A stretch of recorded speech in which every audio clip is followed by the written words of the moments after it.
Baik, Pak Rizal Padilah, mengenai persidangan pembunuhan Letnan Kolonel Infantri Haji Muhammad Mudim dan putusannya tadi 20 tahun di dalam. Bagaimana nih tanggapan Pak Rizal Padilah selaku, saya bilangnya aktivis hukum ya Pak? Iya. Penulis juga nih, bagaimana Pak? Kalau menurut saya sama dengan yang lain-lain, ini mengecewakan gitu kan.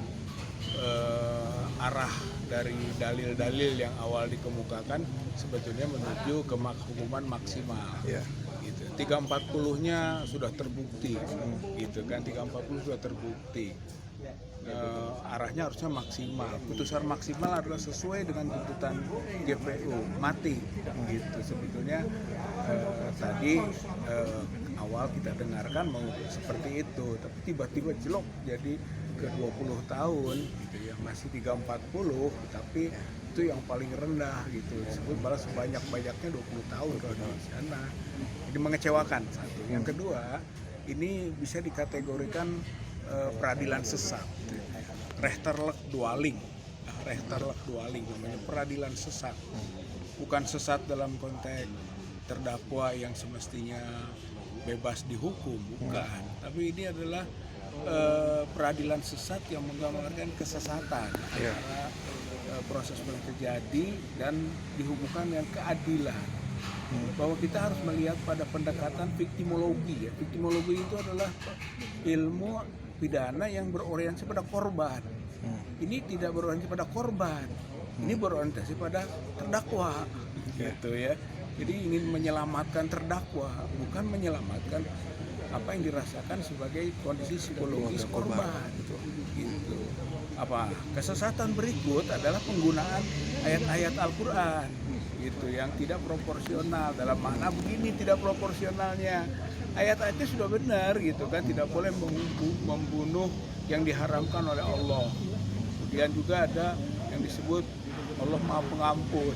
Itu untuk konteks si terdakwa, berarti dia tidak boleh membunuh kan, kemudian diampuni, itu urusan dengan Allah, gitu, nggak ada hubungan dengan pemaafan sesama, gitu ya. Nah, kalau mau konsisten dengan pemaafan sesama, maka berlaku hukum Islam yang murni, gitu, yaitu hukum kisos. Jadi kalau ayat diambil, dia harus konsisten, gitu kan, dengan konsekuensi dari ayat itu. Berlaku hukum kisos, kutiba alaikumul kisos fil qatl, dalam pembunuhan itu berlaku hukum kisos, nyawa dengan nyawa, kecuali dimaafkan, dan ini tidak ada pemaafan. Jadi kalau disinggung tadi 35 juta itu bukan pemaafan, itu bahkan boleh disebut juga pelecehan, gitu kan. Saya kira keluarga bisa bersikap mengembalikan atau menyatakan bahwa itu nggak ada hubungan, gitu kan, dengan memaafkan. Tidak, buktinya masih mendorong agar proses itu berjalan.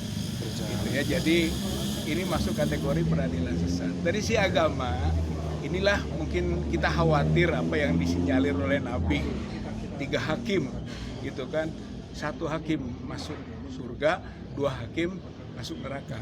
Yang kita khawatirkan kalau perilakunya memanipulasi ayat, gitu ya, 3-tiganya hakim masuk neraka, gitu ya. Ini kekhawatiran saja, gitu, berkaitan dengan konteks keagamaan, karena nuansa keagamaan dibawa-bawa ke ruang dalil, gitu ya, dan itu sesat.